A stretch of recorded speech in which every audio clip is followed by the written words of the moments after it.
Фу! Я и забыл, каково это ножовкой-то чурку пилить. Давай, давай, давай, давай, давай, давай. Оп. Попробую теперь что-то даст. Косяк.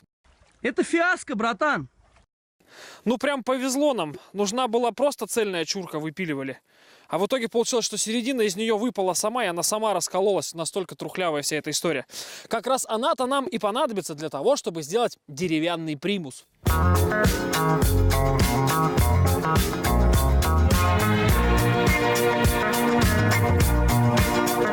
Что мы делаем далее? Нам понадобится кусок эластичной проволоки, желательно медную, либо алюминиевую. Всегда носите с собой проволоку, она вам может пригодиться.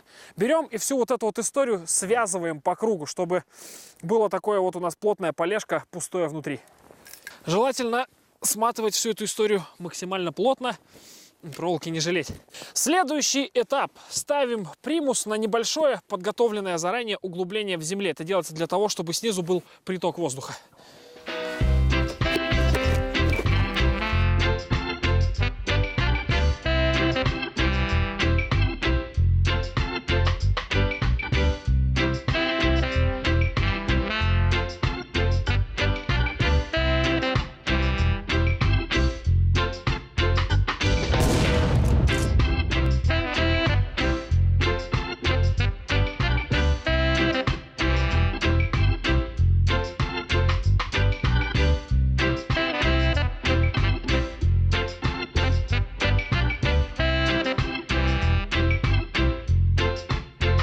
В отличие от обычного костра, этим примусом обогреться будет сложновато, потому как тепло он все аккумулирует буквально-таки наверх тяга.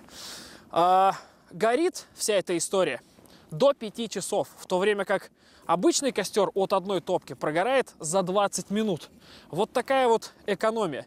Так как это полено горит долго и стоит стабильно, на него вы можете поставить сковородку, кастрюлю, чайник, абсолютно любой котелок, противень, любую посуду, на которой вы можете приготовить себе поесть. И сделать это быстро.